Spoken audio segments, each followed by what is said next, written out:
नमस्कार, news capital express में आपका स्वागत है। मैं हूं आपके साथ दीप्ति। बुलेटिन की शुरुआत करते हैं खास खबरों के साथ। मध्य प्रदेश शिक्षक कांग्रेस के प्रांतीय अध्यक्ष सुभाष सक्सेना द्वारा जारी एक प्रेस नोट में अवगत कराया गया है कि शासन द्वारा आज जो बजट पेश किया गया है, बजट के संबंध में बजट सरकारी कर्मचारियों को घोर निराशा व्याप्त हुई है।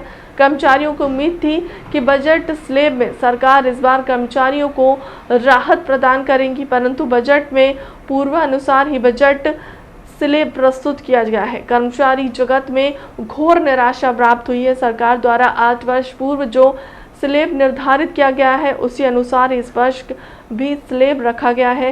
इस बजट में आम जनता को महंगाई में कोई राहत नहीं मिली है और किसानों को भी घोर निराशा व्याप्त हुई है।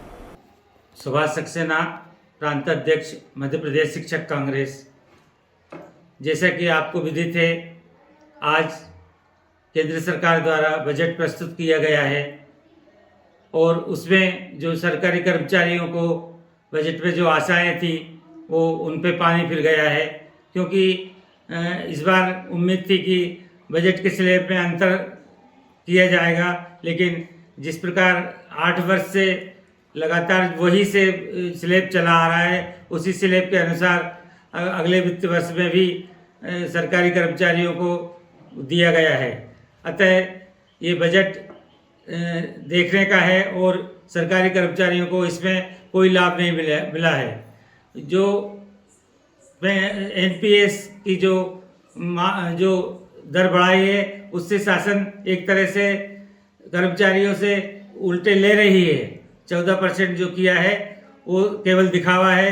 14% 10% था पहले, जब 4% बढ़ा दिया गया है तो असल में कर्मचारियों के ऊपर ये बोझ दिया गया है। इस प्रकार सरकारी कर्मचारियों को घोर निराशा प्राप्त हुई है और मध्य प्रदेश शिक्षक कांग्रेस इसका विरोध दर्ज करता है। धन्यवाद।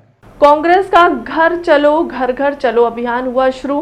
भोपाल में कांग्रेस नेता पूर्व मंत्री पीसी शर्मा ने अभियान की शुरुआत की। कांग्रेस नेताओं ने दी घर घर दस्तक। जनता की समस्याओं को कांग्रेस नेता कार्यकर्ताओं ने सुना। पीसी शर्मा बोले, सदन से सड़क तक उठाएंगे जनता की आवाज। 15 महीने की कांग्रेस सरकार की उपलब्धि जनता को बता रहे हैं कि पार्टी कार्यकर्ता। डीजल के दाम कम करो, कम करो, कम करो। जब से भाजपा आई है, जब से भाजपा आई है, कमर तोड़ महंगाई है।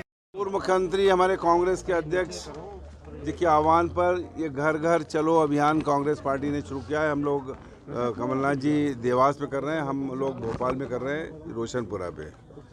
ये एक प्राइम जगह है, लेकिन यहाँ के लोग भी परेशान हैं। जिनसे पूछा गया कि रसोई गैस 1000, डीजल पेट्रोल 100 पार और रोजगार है नहीं, छोटी छोटी दुकानें लगा के अपना पेट पाल रहे हैं। अभी उनने बताया कि गुंडागर्दी भी है यहाँ पर, तो रोजगार है नहीं, गुंडागर्दी अलग है, लोग वसूली करने आते हैं और महंगाई कम होना चाहिए, ये बात है। जब कमलनाथ जी की सरकार थी तो 100 यूनिट 100 रुपये में मिलती थी, आज सैकड़ों हज़ारों के बिल आ रहे हैं।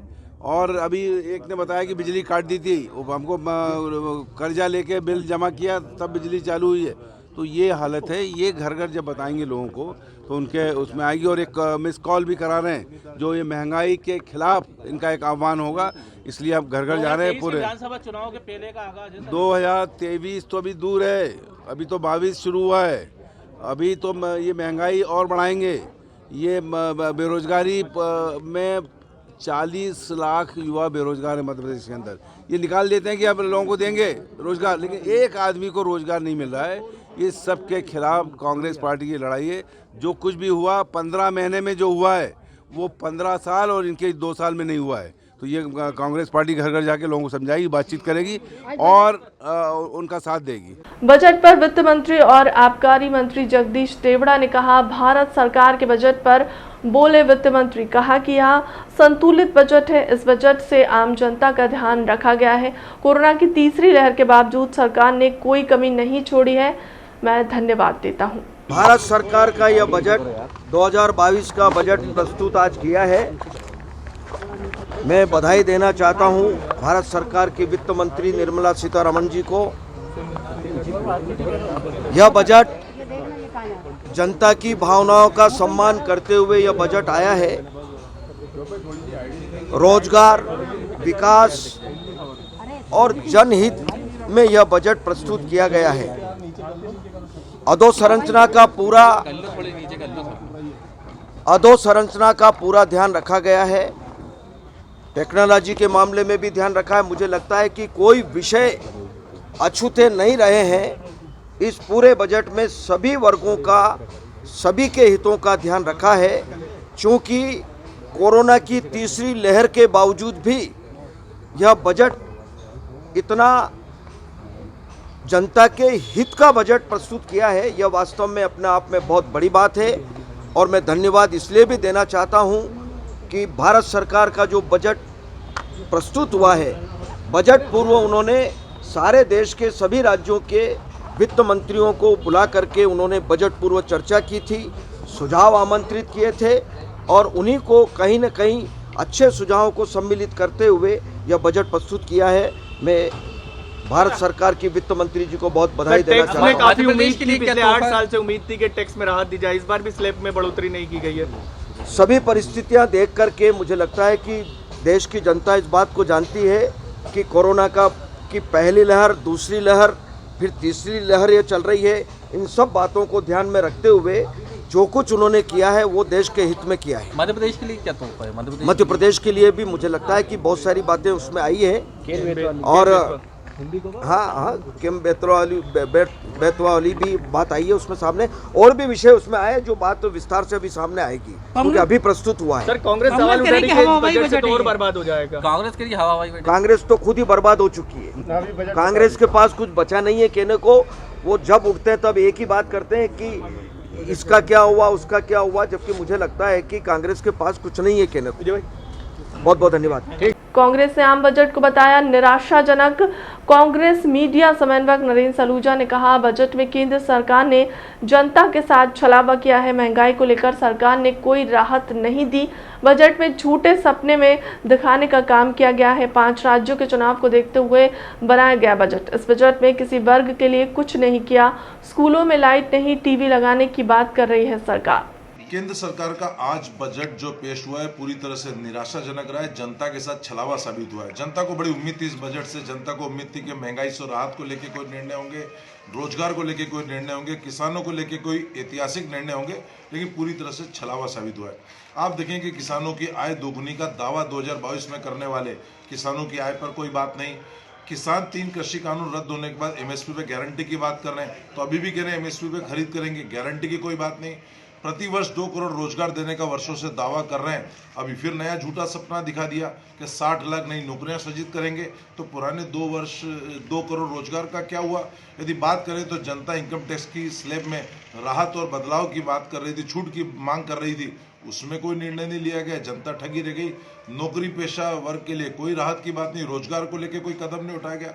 ट्रेनें बढ़ाने की बात करें, दूसरी तरफ रेल यात्री किराया, माल भाड़ा सब बढ़ा रहे हैं। यदि बात करें तो जब सरकार ने खुद मान लिया है कि महंगाई के अंदर सबसे बड़ा कारण है वो ईंधन की कीमतों में इजाफा है, तो क्या कारण है कि पेट्रोल डीजल की और रसोई गैस की कमी, उसमें लगने वाले करों में कोई राहत नहीं दी गई। अभी भी एक बार फिर झूठे सपने दिखाने का काम किया गया है। जो थोड़ी बहुत घोषणाएं भी की गई वो भी 5 राज्यों के चुनाव को देखते हुए की गई।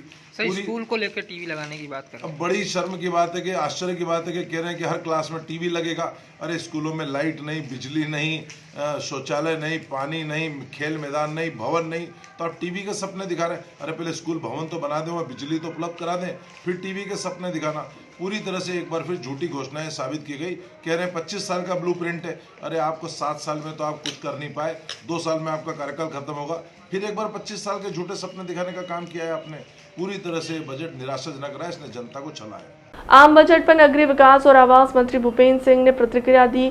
यह बजट बहुत ही अच्छा है। इस बजट में समाज के हर वर्ग का ख्याल रखा गया है, विशेष रूप से गरीब, किसान और युवा वर्ग को ध्यान में रखकर यह बजट में बनाया गया है। हर गरीब के पास मकान हो, इसके लिए हर वर्ष 2022-23 में 80 लाख मकान बनाएंगे। बजट में प्रावधान किया गया है कि हर घर जल योजना के तहत साफ पीने का पानी पहुंचेगा। 7,000 करोड़ रुपए का प्रावधान किया गया है। नदी जोड़ो योजना के अंतर्गत केन बेतवा योजना के लिए 44,000 करोड़ रुपए का प्रावधान इस बजट में किया गया है। भारत सरकार का बजट आया है। बहुत ही अच्छा बजट आया है। समाज के हर वर्ग का ध्यान इस बजट में रखा गया है। विशेष रूप से जो हमारा गरीब है, किसान है, युवा, उसको ध्यान में रखकर ये बजट बनाया गया है। गरीबों के लिए हर गरीब का मकान हो, इसके लिए 22-23 में 80 लाख मकानों का बजट में प्रावधान किया गया है। हर घर तक पानी पहुँचे, इसके लिए 8 करोड़ परिवारों तक पानी पहुँचाने के लिए, पीने का पानी पहुँचाने के लिए 60,000 करोड़ रुपए का प्रावधान बजट के अंदर किया गया है। हमारे देश की पहली योजना नदी जोड़ो योजना, कैन बेतवा जो परियोजना है, जो हमारे मध्य प्रदेश के बुंदेलखंड में बनना है, उस योजना की स्वीकृति दी गई है। 40,000 करोड़ का बजट में उसमें प्रावधान किया गया है। साथ में 60 लाख युवाओं को रोजगार देने का भी प्लान इस बजट के अंतर्गत किया गया है। जो हमारे छोटे और मझोले शहर हैं, सरकार का ऐसा मानना है कि आने वाले 25 वर्षों में हमारे शहरों की आबादी 50% हो जाएगी। इसलिए जो छोटे और मझोले शहर हैं, जो 3 टायर शहर हैं, क्लास 2, क्लास 3 शहर हैं, उनके विकास के लिए एक मेगा सिटी प्लान बनाने का प्रावधान भी बजट में किया गया है। और उसके अंतर्गत जो हमारे विशेषज्ञ हैं, वैज्ञानिक हैं, सब की राय सलाह लेकर एक पूरा प्लान हम लोग छोटे मझोले शहरों का करेंगे, जिससे एक समन्वित विकास इन शहरों का हो। वो प्रावधान भी बजट के अंतर्गत किया गया है। जो किसानों को एमएसपी है, वो एमएसपी अब सीधे उनके खाते में जाएगी, और जो बीच में बिचौलिए होते थे वो अब ख़त्म हो जाएंगे। तो किसानों को भी इसका अनेक लाभ मिलेगा। साथ में किसानों के लिए अनेक नए वैज्ञानिक तरीके से खेती करने के प्रावधान भी इस बजट में किए गए हैं। तो कुल मिलाकर हम देखें तो समाज के हर वर्ग का ध्यान इस बजट में रखा गया है। प्रधानमंत्री को बहुत बहुत बधाई देता हूं कि यह नए भारत के निर्माण का बजट है, समृद्ध, शक्तिशाली और विकसित भारत के निर्माण का बजट है। अधोसंरचना विकास के लिए 35% से ज़्यादा राशि बजट के लिए बढ़ाई गई है। इसके लिए अधोसंरचना के विकास के साथ साथ रोजगार के अवसर सृजित होंगे। राज्यों की भी ज़्यादा धनराशि उपलब्ध करने के अवसर प्रदान किए गए हैं, और यह ज़्यादा धनराशि अधोसंरचना के विकास में लगेगी तो रोजगार के अवसर पैदा होंगे। मध्य प्रदेश को बड़ी सौगात मिली है कि नदी जोड़ो परियोजना के अंतर्गत केन और बेतवा को जोड़ने पर 44,000 करोड़ से ज़्यादा की राशि खर्च की जाएगी। हमारा बुंदेलखंड बदल जाएगा। यह किसानों की आय दुगनी करने का बजट है। खेती को टेक्नोलॉजी से जोड़ा जाएगा। मैं माननीय प्रधानमंत्री जी को बहुत बधाई देता हूं। ये नए भारत के निर्माण का बजट है। समृद्ध, शक्तिशाली और विकसित भारत के निर्माण का बजट है। अधोसंरचना विकास के लिए 35% से ज्यादा राशि बजट में बढ़ाई गई है। इससे अधोसंरचना के विकास के साथ साथ रोजगार के अवसर सृजित होंगे। राज्यों को भी ज्यादा धनराशि उपलब्ध कराने के अवसर प्रदान किए गए, और ये ज्यादा धनराशि अधोसंरचना के विकास में लगेगी तो वहां भी रोजगार के अवसर पैदा होंगे। मध्य प्रदेश को तो बड़ी सौगात मिली है। नदी जोड़ो परियोजना के अंतर्गत कैन और बेतवा को जोड़ने पर 44,000 करोड़ रुपए से ज्यादा की धनराशि खर्च की जाएगी। बुंदेलखंड बदल जाएगा हमारा।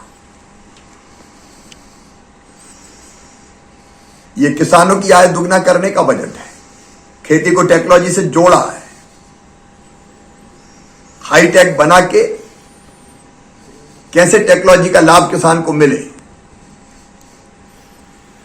इसका मार्ग प्रशस्त किया गया है। प्राकृतिक खेती, लोगों के स्वास्थ्य को भी उत्तम बनाएगी और धरती का स्वास्थ्य भी उत्तम रहेगा। ये आम आदमी का बजट है जिसमें गरीब और निम्न मध्यम वर्गीय परिवारों की जिंदगी में खुशहाली लाने का प्रयास किया गया है। इस बजट में नई शिक्षा नीति को जमीन पर लागू करने के लिए पर्याप्त प्रावधान किया गया है और कोविड काल के बाद देश में हेल्थ इंफ्रास्ट्रक्चर बेहतर बनाने के लिए पर्याप्त प्रावधान किया गया है। ये महिला सशक्तिकरण का, युवाओं को रोजगार देने का, गरीब और किसान के कल्याण का और एक शक्तिशाली भारत के निर्माण का बजट है, जिसमें रक्षा बजट में पर्याप्त प्रावधान किया गया है। 25% बढ़ोतरी की गई है। प्रधानमंत्री जी आजादी के अमृत महोत्सव के अवसर पर जिस दिशा में देश को ले जाना चाहते हैं उसके लिए पर्याप्त संसाधन उपलब्ध कराए गए। मैं प्रधानमंत्री जी को धन्यवाद देता हूं, वित्त मंत्री जी को बधाई देता हूं। कांग्रेस के पूर्व मुख्यमंत्री कमलनाथ के आदेश पर अब कांग्रेसी कार्यकर्ताओं ने जनता को लुभाने और भाजपा की विफलता को जनता के सामने रखने के लिए घर घर चलो अभियान की शुरुआत कर दी है। इसी कड़ी में जबलपुर के उत्तर मध्य विधानसभा के विधायक विनय सक्सेना द्वारा क्षेत्र के हनुमान मंदिर से या घर घर चलो अभियान की महायात्रा शुरू की है। आपको बता दें कि उत्तर प्रदेश के बाद मध्य प्रदेश में भी चुनावी माहौल आना तय हो चुका है और इसे लेकर सभी राजनीतिक पार्टियां अपने अपने स्तर पर जनसंपर्क साध रही हैं। भारतीय जनता पार्टी की बात करें तो वह अपनी भूत विस्तारक योजना के चलते आमजन तक पहुंचाने का प्रयास कर रही है। आज माननीय कमलनाथ जी के निर्देश पे और मैंने खुद भी जैसा कहा पहले से मेरा लगातार संपर्क कार्यक्रम चल ही रहा है, लेकिन आज विधिवत रूप से बजरंगबली भगवान के इस दरबार में, कटरा वाले हनुमान जी के इस दरबार में भगवान श्री राम के चरणों में नमन करके हम सभी कांग्रेस के परिवार के जन घर घर चलो अभियान की हमने शुरुआत की है। वैसे तो लगातार जब से मैं विधायक बना हूँ लगातार क्षेत्र में भ्रमण कर रहा हूँ, दौरा कर रहा हूँ, लेकिन अब हम लोग सघन दौरा करने का हम लोग का जो संकल्प है कि एक एक घर चलना है और हर घर चलो अभियान हमारा शुरू हो गया है। और आप देख रहे हैं कि भारतीय जनता पार्टी के जो हालात हैं, जो असफलताएं हैं, आम नागरिक परेशान हैं, उनके दुख दर्द दूर करना मेरी जिम्मेदारी भी है और हम सब कांग्रेस परिवार के सदस्यों की भी जिम्मेदारी है। उन सब समस्याओं को दूर करने जब हम घर घर जाते हैं तो हम वास्तविकता से रूबरू भी होते हैं। इस अभियान को हम लोगों ने गति दी है आज से और ये अभियान अब लगातार चलता रहेगा। लगातार ये दौरा कार्यक्रम भी और घर घर चलो अभियान हमारा चलेगा और भारतीय जनता पार्टी की असफलताओं, उनके द्वारा हो रही परेशानियों को दूर करने के लिए और कांग्रेस की नीति रीतियों को घर घर तक पहुंचाने के लिए हमारा सदस्यता अभियान भी चलेगा, बूथ अभियान भी चलेगा और हम हर उस काम को करेंगे जिसकी हमसे जनता उम्मीद करती है। और उत्तर मध्य विधानसभा तो पहले दिन से ही हमने इस बात का विश्वास दिलाया है कि जनता जो चाहेगी करूंगा मैं वो। और उत्तर मध्य विधानसभा में आप देख रहे हैं लगातार विकास के काम चल रहे हैं और विकास की ये गति लगातार चलेगी, कम नहीं होगी। इसके लिए मैं आप सबको संकल्पित हूँ, विश्वास दिलाता हूँ और आश्वस्त करता हूँ कि ये विकास का जो क्रम है लगातार चलेगा। उत्तर मध्य विधानसभा उत्तरोत्तर लगातार प्रगति करेगा और जो ज़रूरत के काम हैं, जो जरूरी काम है, आवश्यक काम है, वो हर हालत में हम लोग पूरा करेंगे। इस काम के लिए हम लोग संकल्पित हैं। आम बजट पर बीजेपी प्रदेश अध्यक्ष और खजुराहो सांसद विष्णुदत्त शर्मा की प्रतिक्रिया। या आम बजट आगामी 25 वर्षों की दूरदर्शिता का बजट है। आत्मनिर्भर भारत को ताकत देने वाला बजट है। आम लोगों की जो मूल आवश्यकता है उसे पूरा करने वाला बजट है, कह सकते हैं। इंफ्रास्ट्रक्चर, एजुकेशन, युवाओं के रोजगार के नए अवसर सृजित होने वाले इस बजट के माध्यम से मध्य प्रदेश के बुंदेलखंड के क्षेत्र में केन बेतवा लिंक परियोजना को 44,605 करोड़ का प्रावधान किया गया है। बुंदेलखंड की जनता की तरफ से, मेरे संसदीय क्षेत्र की जनता की ओर से, पूरे मध्य प्रदेश की जनता की ओर से प्रधानमंत्री को विशेष धन्यवाद देता हूं। जो बुंदेलखंड सूखा बुंदेलखंड था, इस बजट में प्रावधान किया है कि अब हरा भरा बुंदेलखंड बनेगा।